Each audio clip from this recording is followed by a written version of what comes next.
Hey everybody, welcome to another video. In this video we are going to talk about Jupyter Notebook. Okay, so the idea is that you could install a Jupyter Notebook in two ways fundamentally.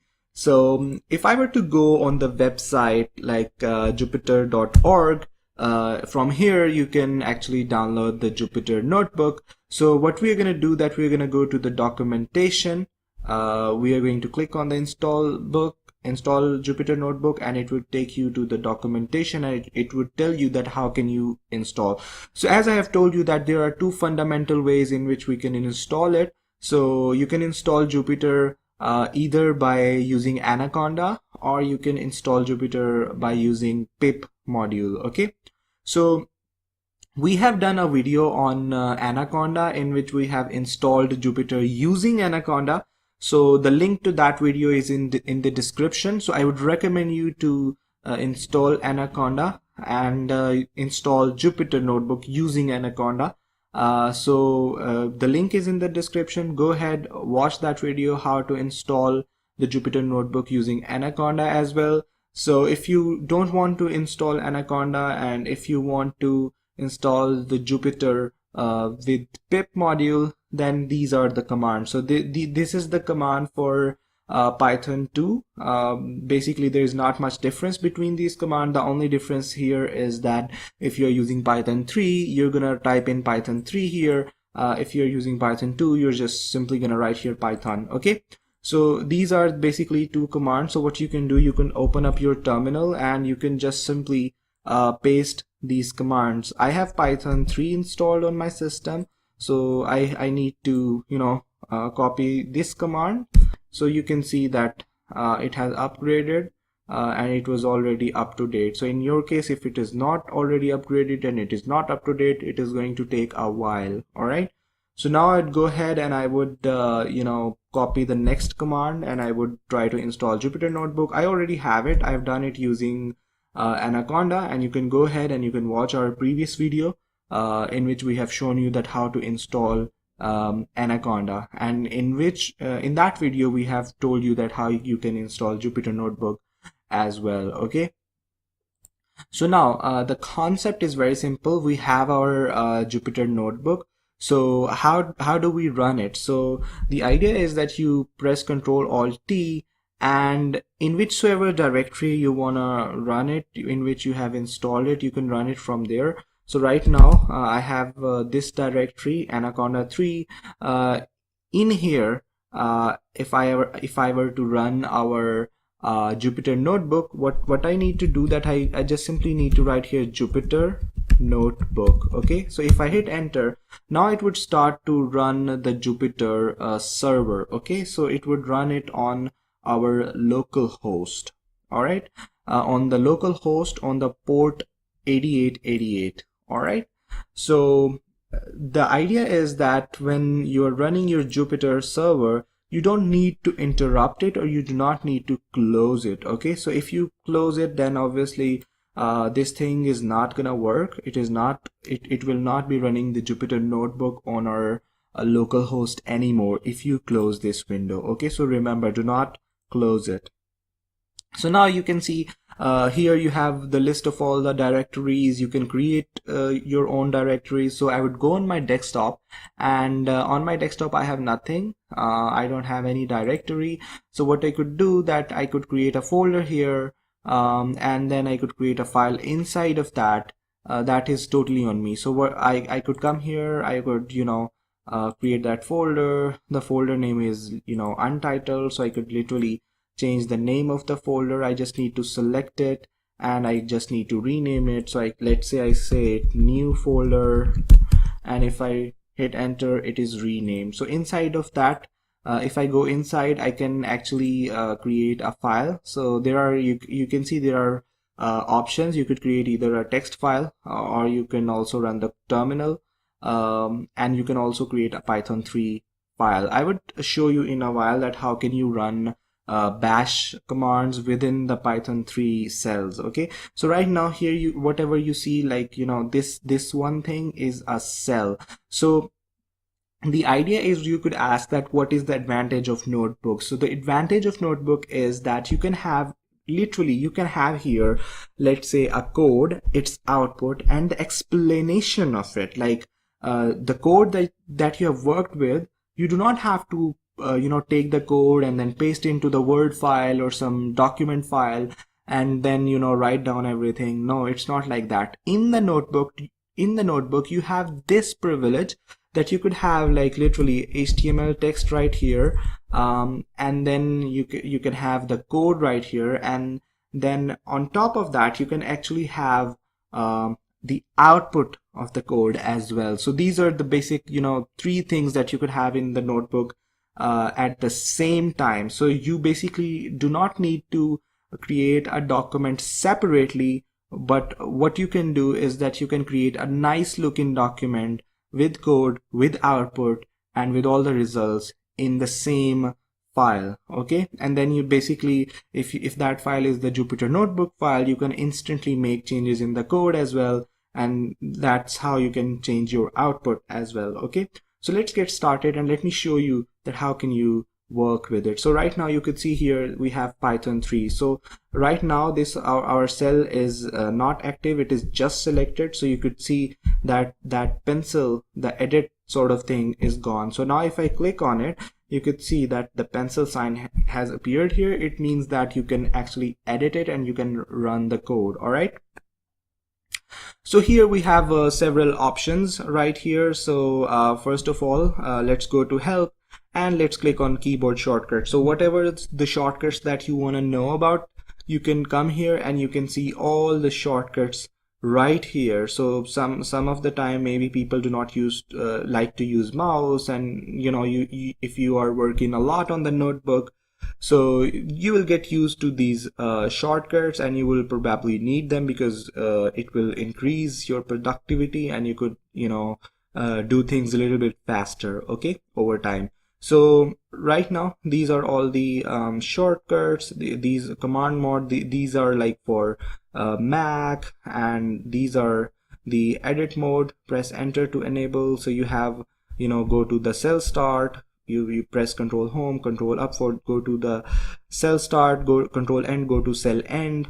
These are all sorts of commands that you have, keyboard shortcuts that you have that you can use. Okay, so now if I cross it and if I come here, so the kernel, you basically you could see here we have the interrupt signal, right? For example, if you're running something and the star will appear here, and if you want to interrupt that and you see that your cell is not moving, it's not giving you any sort of output, so you could come here and you could interrupt it, you could restart it, and you could restart and clear output. You have sort of different options. Okay, so right now whatever code we are gonna write here, that is gonna be like the Python 3 code. So let's say I'm gonna write here print, and let's say I write here hello world. So now there are basically several ways in which I could run the code.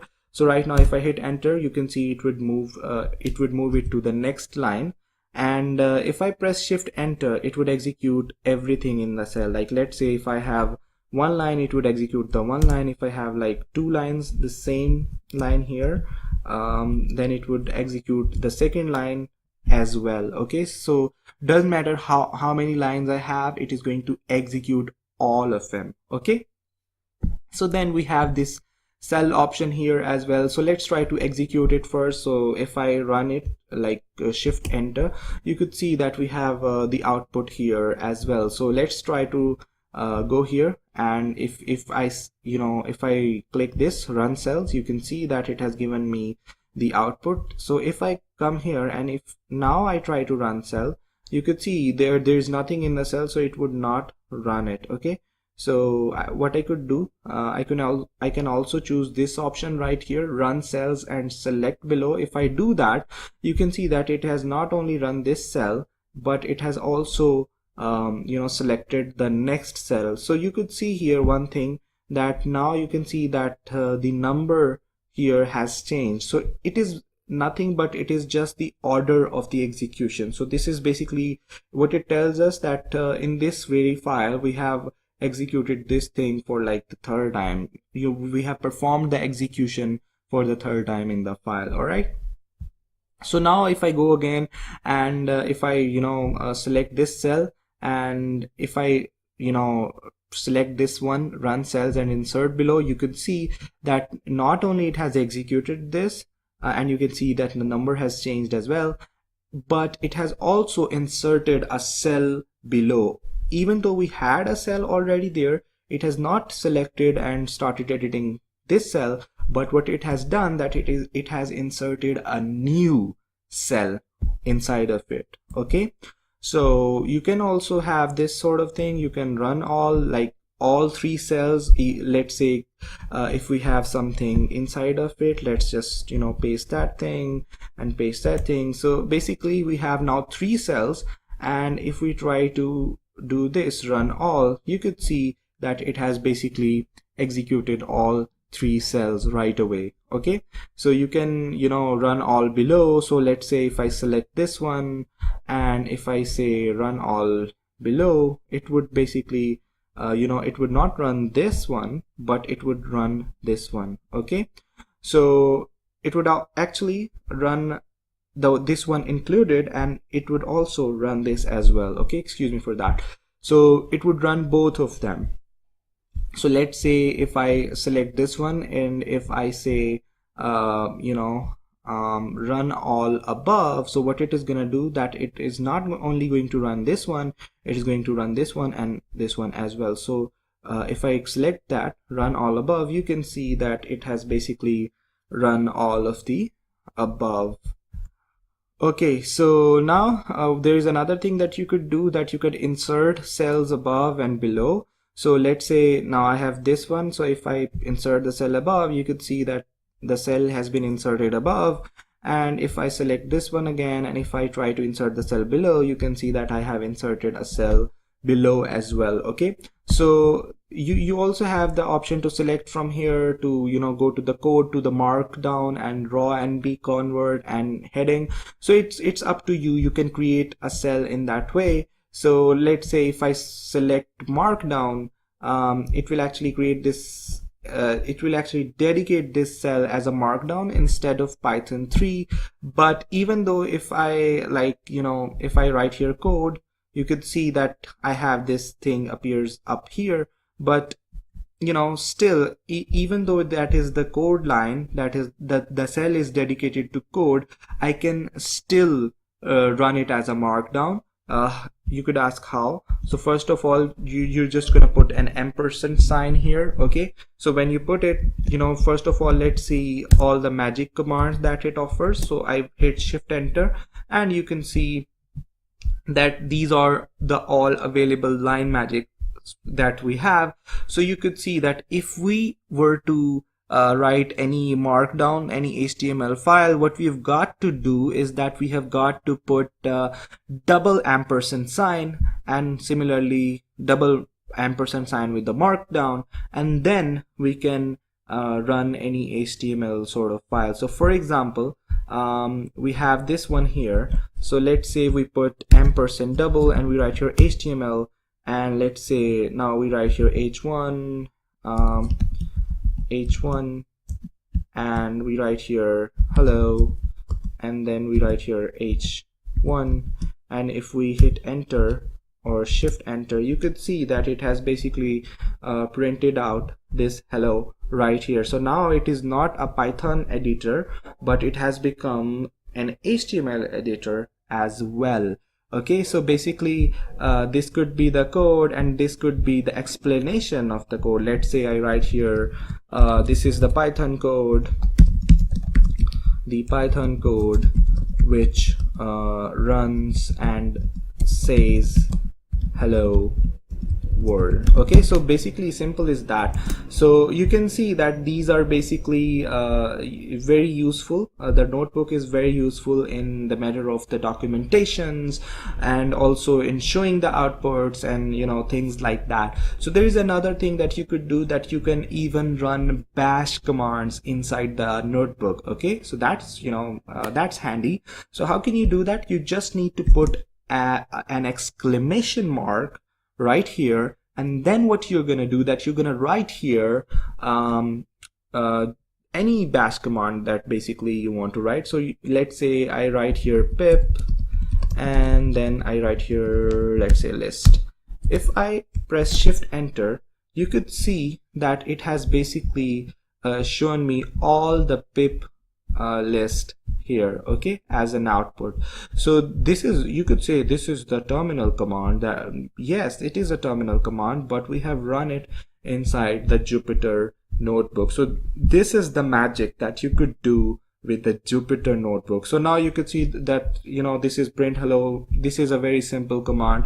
So you can run complex command as well. So let's try to get a Python example code. Okay, any code, we would just pick it up and we'd just try to run it. Let's say, you know, these are the simpler ones, so let's pick any of that. Okay, so check whether a number is prime or not. So the code is gonna be like this one. So see, that website has the option to run this you know, on their website as well. So what I'm gonna do, that I could, you know, simply paste it right here, and you could see that this is the code.